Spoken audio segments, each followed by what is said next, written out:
सवाल पढ़ते हैं और आंसर निकालते हैं। सबसे छोटी संख्या ज्ञात कीजिए जो 4, 6, 7, 8 व 9 से विभाजित हो और लेकिन लास्ट में शेषफल क्या बचता हो, 3 बचता। प्यारे साथियों, इस प्रकार के सवाल को सेकेंडों में सोल्व करने का एक अच्छा तरीका बता रहा हूं।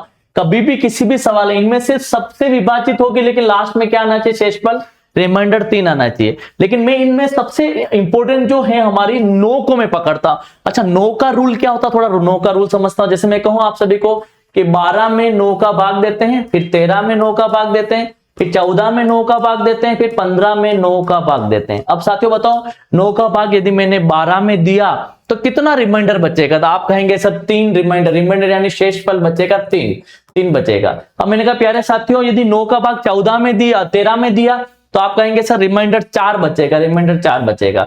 फिर मैं कहूं कि 9 का भाग 14 में देना है, तो आप कहेंगे सर कि 9 का भाग एक बार जाएगा और एक बार जाने के बाद जो रिमाइंडर बचेगा वो 5 बचेगा। फिर 9 का भाग मैंने 16 में दिया, तो आप कहेंगे सर एक बार भाग जाएगा और 6 रिमाइंडर बचेगा। प्यारे साथियों, 9 का एक अपने आप के अंदर अपने आप के कंसेप्ट होता है कि 9 का भाग किसी भी संख्या में देते हैं, रिमाइंडर उतना ही बचता है जितनी संख्या का जोड़ कर लो। कैसे कि 9 का भाग 12 में दिया, इन दोनों को आपस में जोड़ो तो 1 और 2 3 हो गया, बिल्कुल सही बोला। 9 का भाग 13 में दिया, इन दोनों को जोड़ो 1 और 3 4 हो गया, बिल्कुल सही है। 9 का भाग 14 में दिया तो 1 और 4 5 हो गया, बिल्कुल सही है।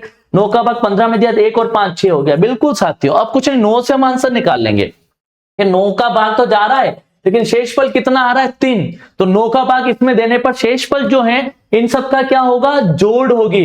तो सबसे पहले जोड़ करके देखते हैं। इन सबको जोड़ा तो 9 हुआ, इन सबको जोड़ा तो 6 हुआ, इन सब इसको जोड़ा तो आपका हुआ 6 हुआ, और इनको जोड़ा तो 12, और 12 को वापस जोड़ा तो आंसर आया 3। बिल्कुल शेषफल 3 बच रहा है, वही आंसर आप सभी का 507 होगा।